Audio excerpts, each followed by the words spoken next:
राज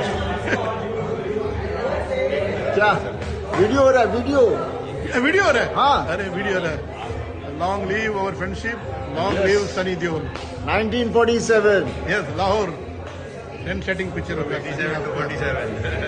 hello everyone, आपका एक नए वीडियो में स्वागत करता हूं। तो जितने भी सनी पाजी के एंड सनी देओल साहब के फैंस हैं भाई, आप लोगों के लिए लाहौर 1947 मूवी से रिलेटेड बहुत ही बड़ी एंड बहुत ही खतरनाक अपडेट मैं लेके आया हूं। क्योंकि देखो, मूवी को इतना बढ़िया यहाँ पे एक वर्ड मिला है कि जिसके बारे में यहाँ पे आप लोगों को जानना काफ़ी ज़्यादा ज़रूरी है। और यहाँ पे ना भाई साहब, वीडियो को लाइक कर देना, बताने से पहले बोल रहा हूँ, वीडियो को लाइक कर देना, चैनल को सब्सक्राइब कर देना अगर ना हो तो, और कमेंट ज़रूर करना। क्योंकि इतनी छोटी छोटी अपडेट्स भी अगर लाहौर 1947 से रिलेटेड आती रहेंगी तो भाई यहाँ पे एक समा और एक माहौल बनता रहेगा और हमें बात करने का मौका मिलता रहेगा। वरना मैं बेवजह नहीं आता हूँ, कुछ ना कुछ बात होती है जब भी मैं बात करता हूँ। तो अब यहाँ पे देखो, सबसे पहली बात, दिवाली वाले दिन सनी पाजी अपने घर पे मौजूद थे। वहाँ पे बॉबी देओल भी थे, मतलब उनके बच्चे सब मौजूद थे। तो यहाँ पे दिवाली वाले दिन में बहुत पुराने दोस्त और जो एक सच्चे दोस्त होते हैं सनी पाजी के, जैसे कि राजकुमार संतोषी हुए, और भी मूवी के इंडस्ट्री के बहुत से उनके फैंस हैं, जो फैंस कह रहा हूँ, उनके फ्रेंड्स हैं जो उनसे मिले होंगे। लेकिन यहाँ पे जो एक जाना माना नाम है राजकुमार संतोषी का, तो वो जाके उनसे जब मिले तो सनी पाजी ने एक स्पेशल वीडियो बनाई जो आपने स्टार्टिंग में देखी। इस पर एक वीडियो बना रहे थे, तो यहाँ पे उन्होंने उस पल को यादगार करने के लिए एक वीडियो में कन्वर्ट कर लिया और सोशल मीडिया पे अपलोड कर दिया। बहुत से लोगों ने क्या करा, उस वीडियो को उठाया और अपने अपने तरीके से उसको ट्विटर पे अपलोड कर दिया। खैर देखो, उससे कोई दिक्कत वाली बात नहीं, अपने अपने तरीके से फैंस जो होते हैं वो काम करते ही हैं और काम करना भी चाहिए। एक तरीके से जो काम PR वाले पैपरोजी होता है वो यहाँ पे फैंस कर रहे हैं, जो जैसा उनके समझ में आ रहा है।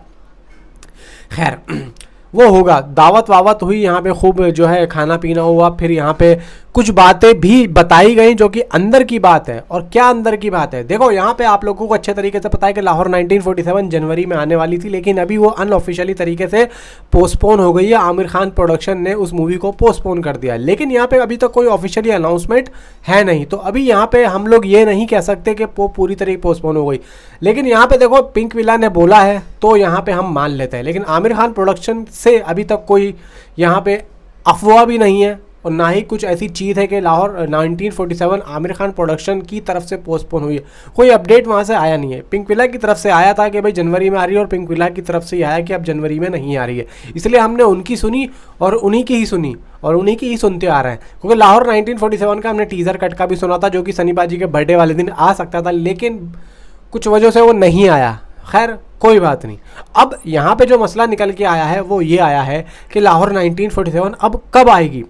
देखो यहाँ पे मैं आप लोगों को क्लियर कर दूं कि अगले साल जो भी मंथ है भाई साहब, एक एक मंथ में हर बड़ी मूवी है, हर मंथ में हर बड़ी मूवी है। तो यहाँ पे अब डेट्स को देखना है कि कौन सी मूवी किस डेट्स में आ रही है, तो हमें उस डेट में यहाँ पे रखनी है। अगर इनको एक मूवी से कलेक्शन अर्न करना है तो यहाँ पे अगर सिर्फ कंटेंट के दम पे इनको रखना है तो ये किसी भी डेट को रख सकते हैं। लापता लेडीज़ का, अब मैं आमिर खान प्रोडक्शन की बात करूं तो लापता लेडीज़ इन्होंने जिस डेट पे रिलीज़ की थी वो एक अननोन, यानी कि कोई इवेंट नहीं था, एक नॉर्मल डे था उस मूवी के लिए। और मैं आप लोगों को बता दूं, आप यकीन नहीं करोगे, लापता लेडीज़ मैं बड़े पर्दे पे, यानी कि फर्स्ट डे फर्स्ट शो मैं देखने गया था। मैंने उसका रिव्यू भी किया था।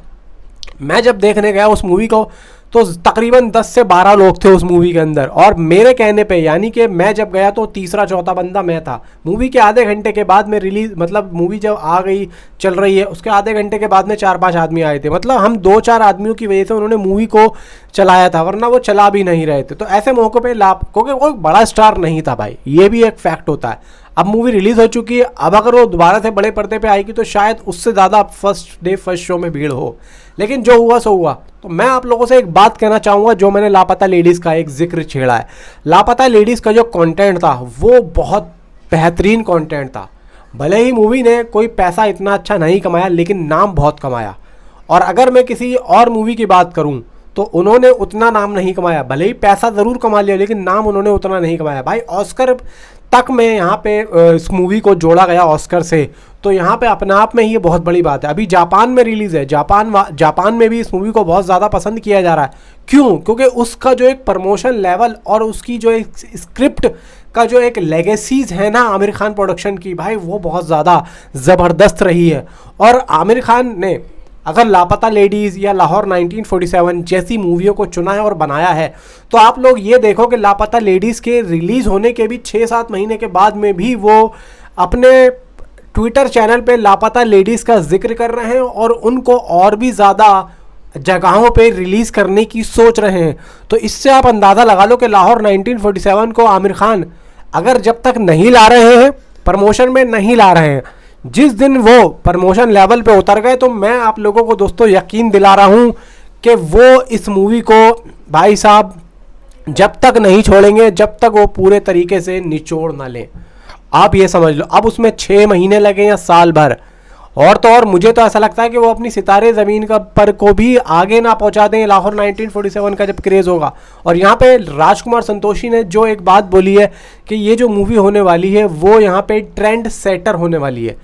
ट्रेंड सेटर, अगर आपको नहीं पता, मैं आप लोगों को एक पढ़ के सुनाता हूँ, एक लाइन जो मेरे पास आई है कि एक ट्रेंड सेटर फिल्म वो होती है जो कहानी कहने के नए विचारों, शैलियों और दृष्टिकोणों को पेश करती है, जिससे अन्य फिल्म में या निर्माता अक्सर प्रेरित होते हैं। ये फिल्में अनोखी, प्रभावशाली और कभी कभी क्रांतिकारी होती हैं, जो उद्योग पर गहरा असर डालती हैं।